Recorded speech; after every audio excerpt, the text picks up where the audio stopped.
Hello, you lovely West Ham fans. We've got a reason to be cheerful, a reason to be positive. It looks like we've signed a player. It's not official yet. He's not been photographed. Well, apparently he has been photographed wearing the shirt. We just haven't seen it yet. He's been doing his media work. We know who it is. It's El Hadji Malik Diouf. Not the spitter. The other one. The one with the funny ears that I'll go on to talk about in a bit. I'm quite pleased that we've got this guy. I don't know anything about him. I'm not going to pretend I've watched him. I haven't. Although I have since I've learned that we might be signing him. So I've been going through all the show reels. He's got a sweet left foot. He has. He's got a peach of a left foot, both with, whipping the ball in for crosses, and he's got good feet as well. The people that know the player say that he's not great defensively, but he's very good going forward.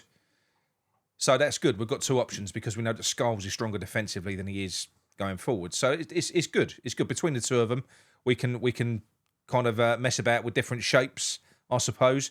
Although the shape is obviously going to be wing-backs. It's going to be the five at the back wing-back system, which I'll go on to talk about in a minute because it does change a lot for a lot of our players, I think, moving forwards.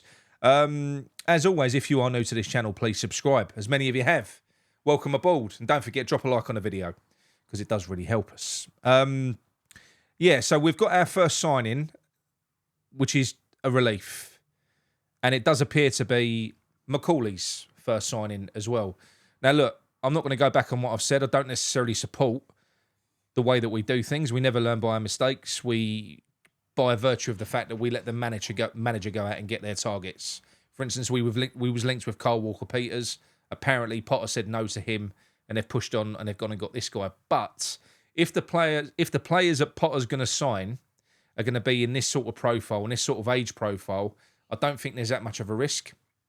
They're players that should be able to be utilised if the worst should happen with Potter next season by a different manager. They should only go up in value. I mean, he weren't cheap. It was 19 million quid. And he's playing for a different type of team. He's playing for like the Man City of the Czech League who win the league every year. So it's very much front foot football. He's always in the opposition third. It's going to be a little bit different when he comes to us.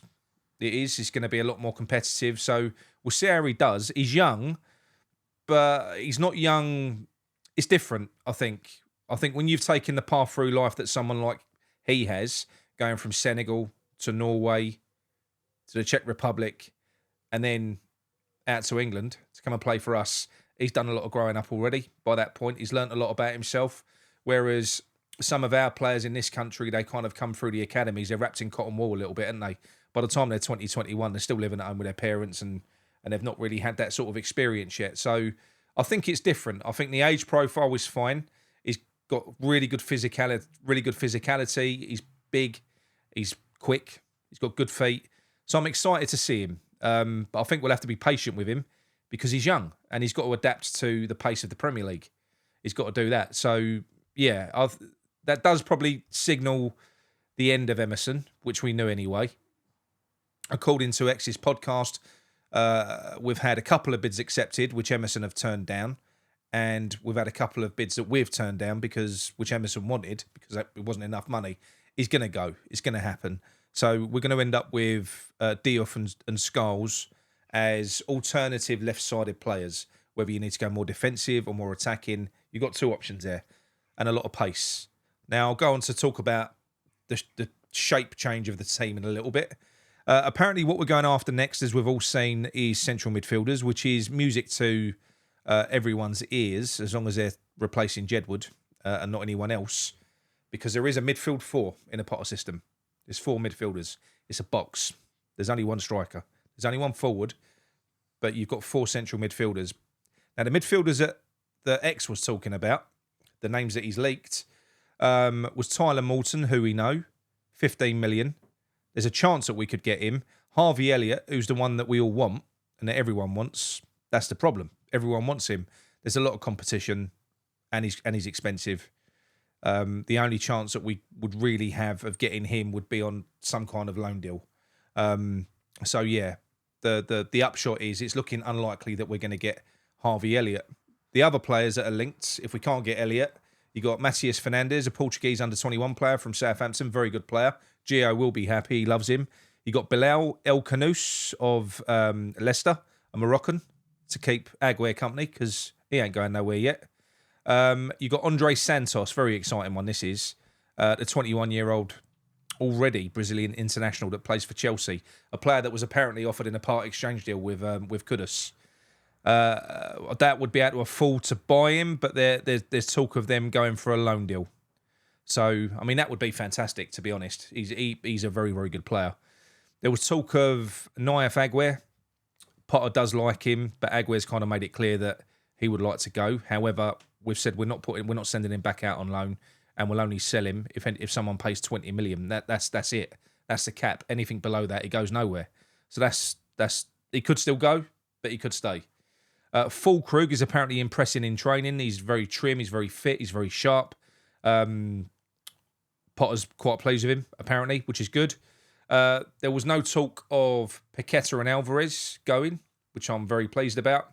But also there was no talk of James Ward-Prowse-Guido or Souček going either, which I'm very happy about. Some sad news. Urfi injured his ankle on Friday, and he's going to be out for 4 weeks. So he's kind of opportunity to go and impress in the US is massively under threat. That's the reason he wasn't kind of photographed getting on the plane. And if we do manage to sort of shift a few more players out and there's space in the budget, Potter apparently, I don't know how anyone knows this, I've got no idea. Apparently he wants another centre-back, he wants a goalkeeper, and we want 2 forwards. Now, very interesting that he would want another 2 forwards, because when you play in this system, and it is a defensive system, when you play 5 at the back, don't get me wrong, if you're on the front foot, everyone pushes on, pushes up, and you overload, but that's not what we've seen typically. Now, as you can see, that 4 in the midfield there, unless Bowen's going to play up front, he's not a 10, neither is Jimmy. So it's going to be very interesting. Where do the wide attacking players fit? Jimmy is not a 10, neither is Bowen. So is he going to toggle between playing 4 at the back? Are they just going to be impact players for when we kind of change shape? I don't know. I mean, what are your thoughts on this? Obviously, Alvarez and Paqueta, you can only assume at the moment that Alvarez and Paqueta will be used in some capacity. Maybe Paqueta will be shifted further forward. And you'll have a James Ward-Prowse sitting alongside Diouf next to Alvarez, and possibly Paqueta and Souček in the 10s. That could be what they would do at the moment. I don't know whether the players that we're being linked with, that we've spoken about, the Harvey Elliott's, the Matias Fernandez's, the Andre Santos's, Bilal El Kanous, I don't know whether they're looking at those for if Paqueta and Alvarez do go. I'm not sure. But as you can see, we've got quite a decent squad now. We've got cover everywhere. We've still got Guilherme as well. Where does Guilherme actually fit in that system? I mean, we've seen Jimmy play on the right side, haven't we? When Potter first came in, he played right wing back, and he looked good. So I suppose you've got an attacking option there for him. But this is very, very defensive heavy. It's going to be a completely different style. And it's going to see a massive overhaul of this squad, I think.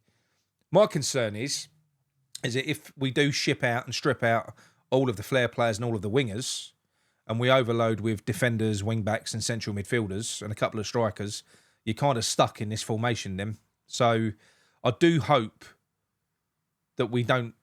I hope that we retain some of that width and some of that flair, because I'm sure that Potter must be certain that this is going to work. But if it doesn't, we need to be able to go to a plan B.